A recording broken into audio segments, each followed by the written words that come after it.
thank you very much for, can you hear in the back? Okay, good. I do want to thank you for this this reception and this beautiful podium. It's the bench I usually have to sit on when I'm in trouble, right outside the principal's office. But thank you. It's great to be here. I've come here today for 3 reasons, really. First is that I have a son that's going to Boulder College. At least I hope he is going. I believe he's going there, and God, he better be going to college. The second is that I have a home in Colorado, and the third is, and I'm here is to talk to you about something that I have been thinking about a lot lately. And I recently made a film about a man who's deciding who is the deciding vote for who will be the next president of the United States in a county where the general election ends in a tie. The character that I play has the deciding vote. The name of the movie was Swing Vote.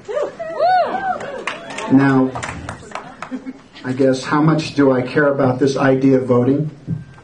How important do I think that it is?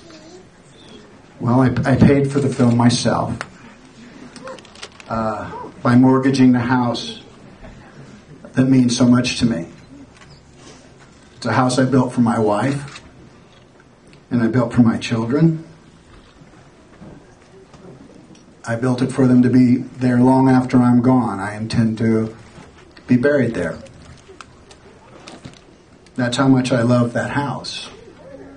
And I was still willing to bet the farm, as they say, to tell the story of one man and how important it was for him to vote. When I was flying here yesterday, I was trying to remember what it was like to be in college again. And then I remembered being up all night trying to write this.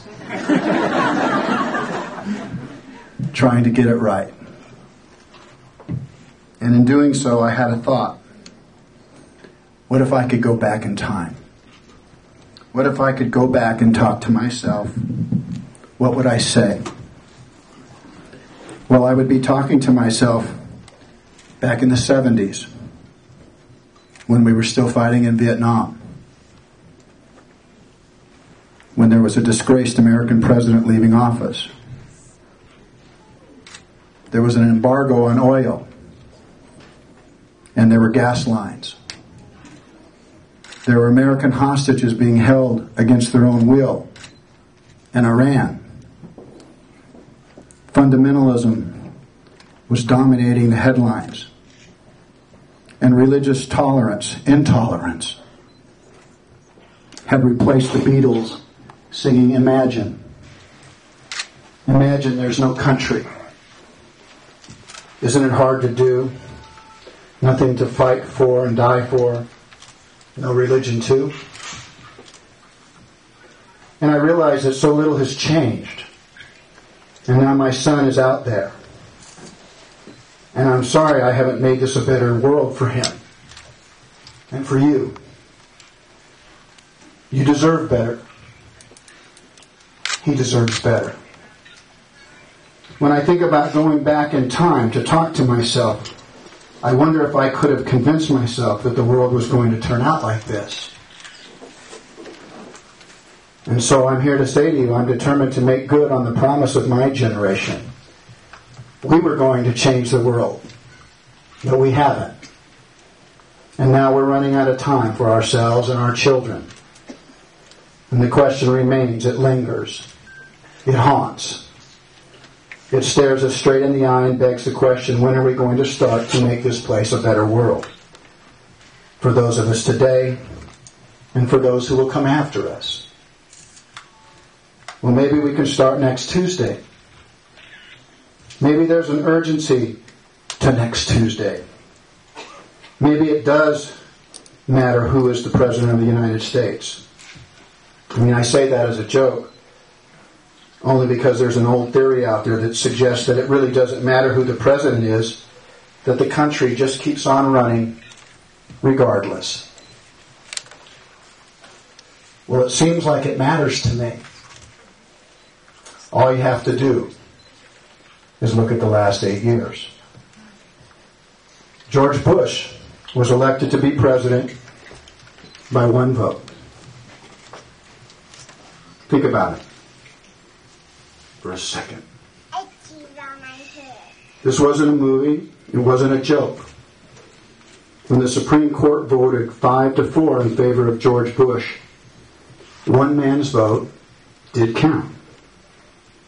One man's vote did matter. We all had a ringside seat and saw clearly what one vote can do, what it means to all of us. The next president is going to need a lot of help from all of us. But first we need to help him get elected. And then we need to help elect the best Congress and the best local officials at every level. And then maybe together we can lift up this country, all of us together, and finally keep the promise that every generation makes. That we will be the generation that finally changes the world.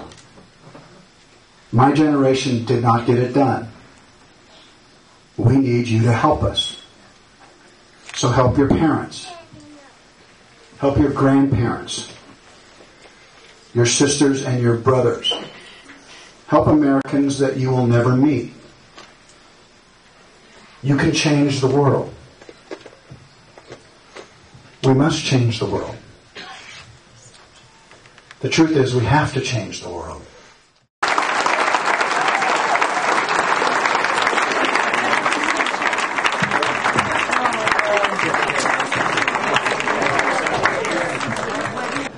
I think the intelligence of the American people is in this room. The intellectual curiosity is in this room. The need of the American people is in this room. We need giants in our life. We need someone that makes a difference not only to ourselves, but to people around us and in our world.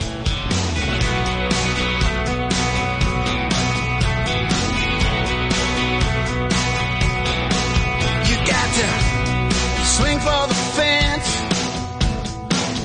Give 100%. Dust yourself off.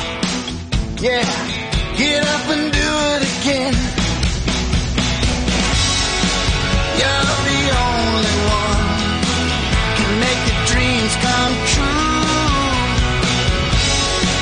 You're the only one.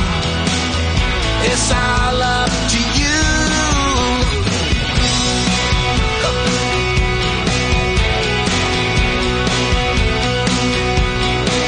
And if you find yourself down,